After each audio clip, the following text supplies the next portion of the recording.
catégorie 3 litres, et en particulier dans la catégorie 2 litres, Jean-Louis Lafosse, qui a terminé deuxième l'an dernier avec Chasseuil des 24 heures du Mans. C'est une épreuve donc particulièrement intéressante puisqu'elle va désormais relancer l'attention sur les circuits.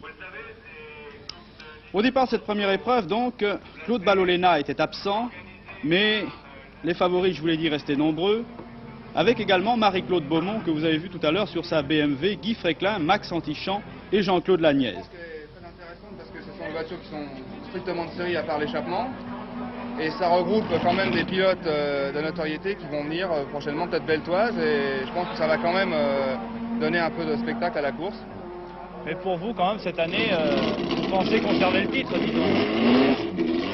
Je vais tout faire pour le défendre, et je suis pas du tout prêt à me laisser faire. Pas décidé à se laisser faire, Lagnaise allait le prouver tout au long de l'épreuve. Vous allez suivre son Opel Commodore numéro 7. La course était placée sous le signe d'un duel entre BMW et Opel dans la catégorie des 3 litres. Dans la classe des 2 litres, on attendait Jean-Louis Lafosse sur Triomphe Dolomite Sprint, mais celui-ci devra abandonner sur incident mécanique alors qu'il va effectuer sous vos yeux un spectaculaire tête à queue. Vous allez le voir dans quelques instants.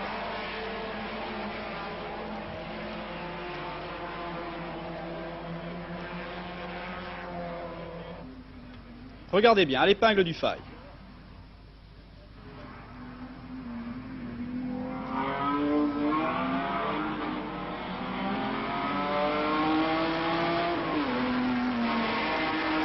Pendant ce temps, Lagnaise, que l'on va voir dans un duel face à Marie-Claude Beaumont, le voici, Lagnaise.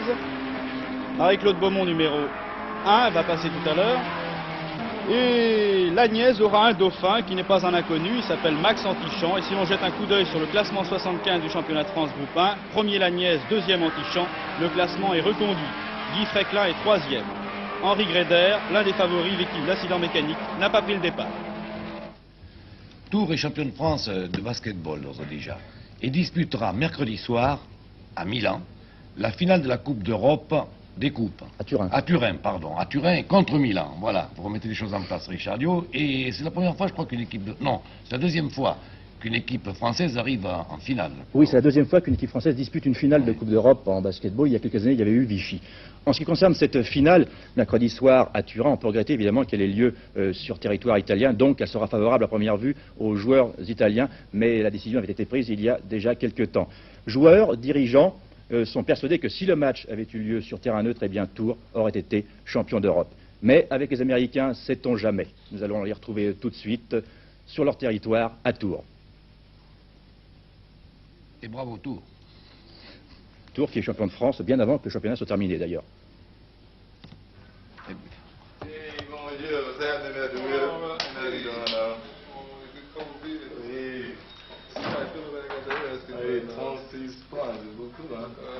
Mercredi soir, à Turin, l'équipe de Tours comptera beaucoup sur ces 3 Américains pour gagner la Coupe d'Europe. En attendant, Ménard, Bowen et Reynolds n'ont pas caché leur opinion en ce qui concerne les sanctions qui ont frappé les meilleurs joueurs français. Pour eux, c'est un scandale.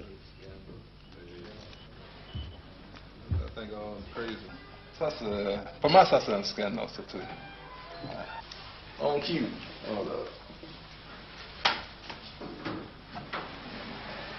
Hey, what is it? Let that man get up. Where you been all morning? Oh man, trying to get up.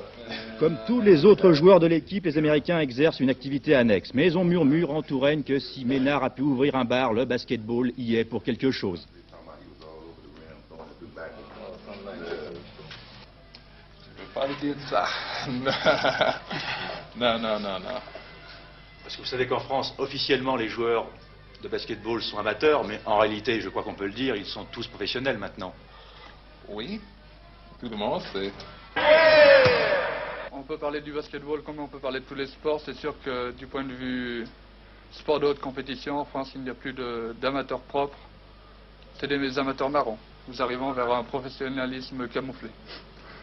Je peux vous demander ce que vous donne votre président de club? Ah, c'est une question très indiscrète, ça, mais enfin, c'est des salaires qui varient entre les joueurs français et les joueurs américains de 2 000 à 10 000 francs. Donc échauffement, travail de défense, entrecoupé d'adresse, un petit match à 4 contre 4. On profitera de la présence de Ray aujourd'hui, même s'il est blessé, il ne fera pas du tout l'entraînement, mais on travaillera le collectif d'un côté à vide, de l'autre côté on travaille à la défense 4 contre 4. Et on terminera par quelque chose que vous n'aimez pas beaucoup, c'est la condition physique. En considérant que c'est vendredi qu'on joue mercredi, on a le temps de forcer beaucoup. Après 1h15 d'entraînement, le dernier quart d'heure, ce sera intense. Ça durera à peu près 1h30, 1h40 en tout.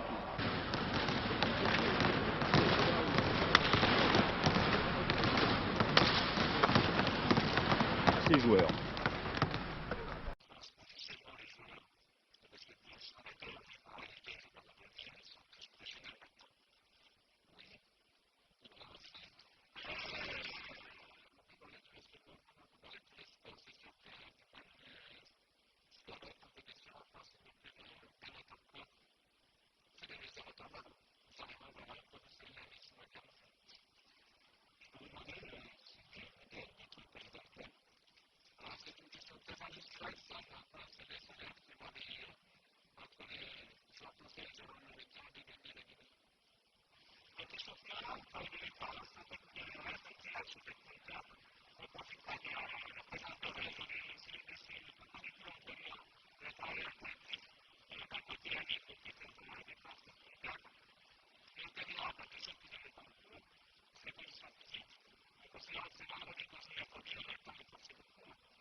Nouvelles du Sénégal?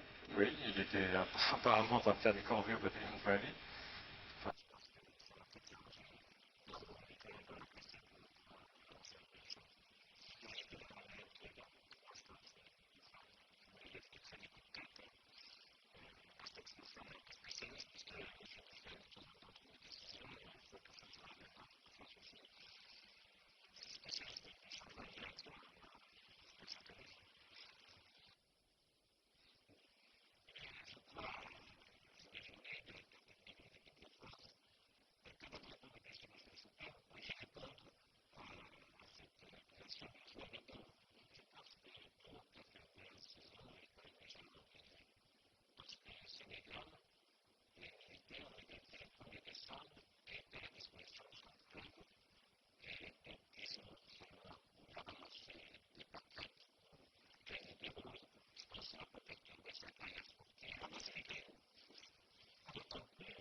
Bonne soirée à tous, bonne semaine.